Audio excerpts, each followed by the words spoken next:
menjelaskan laporan keuangan dan siklus akuntansi Tokomityu Sungalia dengan dosen pengampu Ibu Septiana Sihombing M.Si.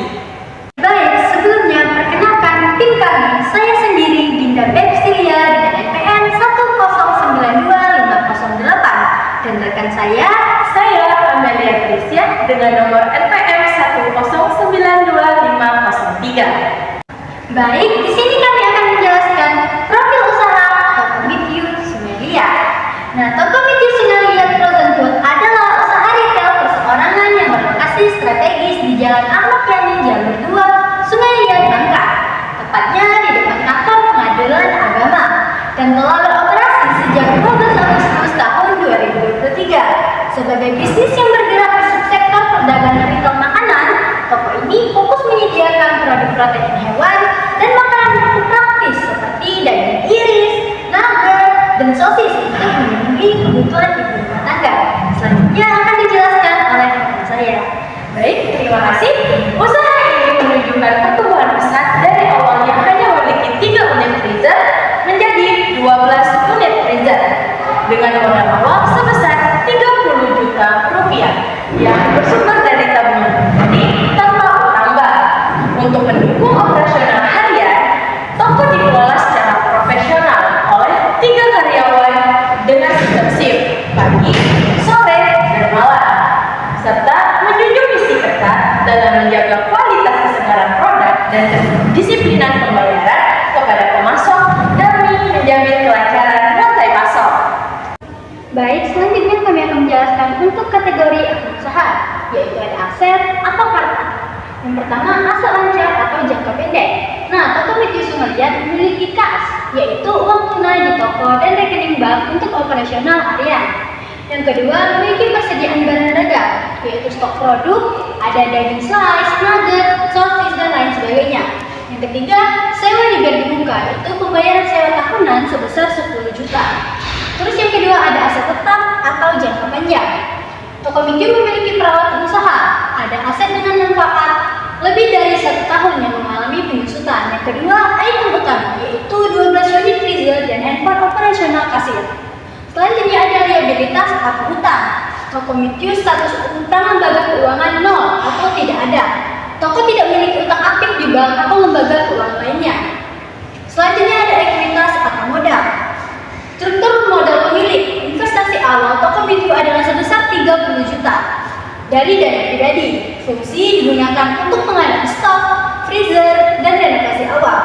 Dinamika saldo bertambah melalui laba usaha dan berkurang jika terjadi kerugian atau pengambilan pribadi, yaitu pride. Nah, pengambilan pride mencatat penarikan uang atau aset oleh pemilik untuk keperluan pribadi. Tujuan pencatatannya adalah memisahkan keuangan rumah tangga dengan keuangan bisnis agar laporan laba rugi tetap akurat. Selanjutnya akan dilanjutkan oleh rekan saya, Amen. Baik, melanjutkan pembahasan sebelumnya terkait kategori akun usaha, yaitu pendapatan, mencakup seluruh hasil penjualan produk di Tokomityu, yaitu daging slice, nugget, sosis, dan produk makanan beku lainnya. Yang kedua yaitu prinsip pengakuan pendapatan. Pendapatan dicatat segera setelah produk diserahkan kepada pelanggan, yaitu serah terima barang. Yang ketiga yaitu dampak pada keuangan, meningkatkan nilai kas untuk penjualan tunai dan meningkatkan modal melalui akumulasi laba bersih di akhir periode. Yang kedua yaitu beban. Beban di Tokomityu terdapat 5 kategori beban. Yang pertama yaitu beban pokok penjualan atau BPP atau COGS. Komponen biaya terbesar mencakup harga beli produk buku yang telah terjual.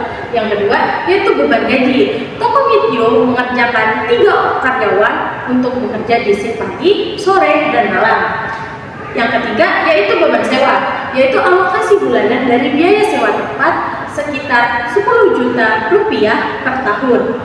Yang keempat yaitu beban utilitas seperti listrik dan air.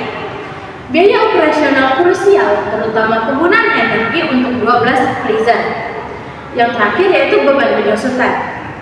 Beban non-kas yang mencatat penurunan nilai ekonomis freezer dan peralatan kasir seiring waktu. Baik, selanjutnya akan dibahas oleh rekan saya. Selanjutnya kita memasuki di bagian laporan laba rugi. Nah, perlu kami sampaikan bahwa di laporan laba rugi ini sudah mencatat akuntansi, yaitu jurnal umum, buku besar, dan neraca saldo. Di sini kita bisa lihat laporan laba rugi Mityu Sungai Liat. Ada pendapatan usaha sebesar 12.913.000.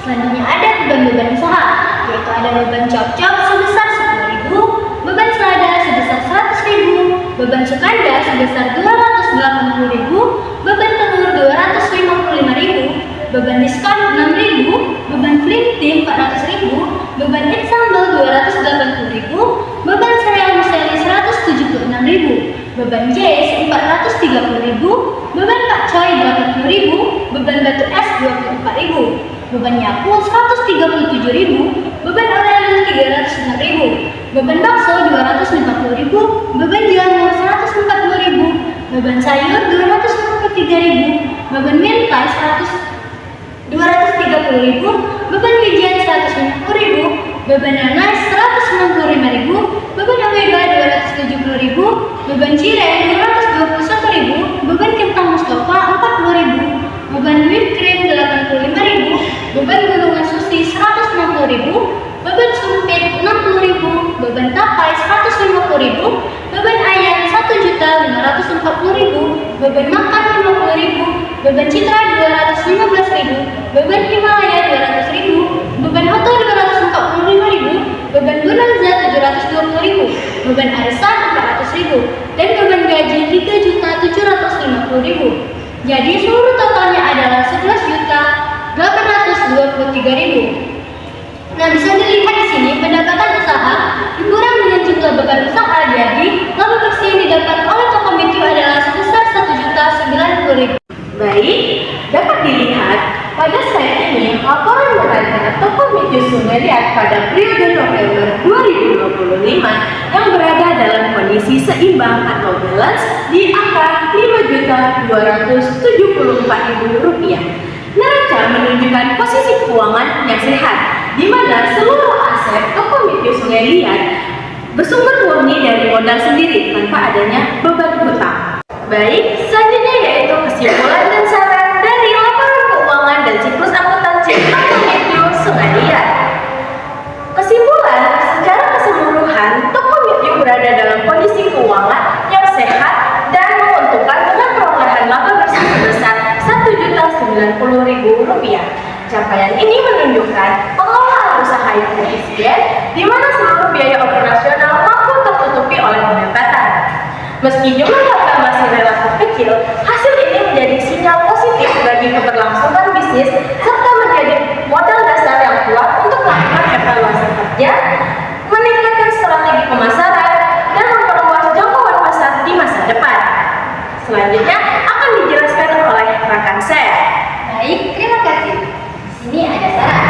Berdasarkan kondisi keuangan saat ini, toko Mityu dianjurkan untuk fokus pada peningkatan efisiensi biaya operasional dan optimalisasi strategi pemasaran guna memperluas margin laba.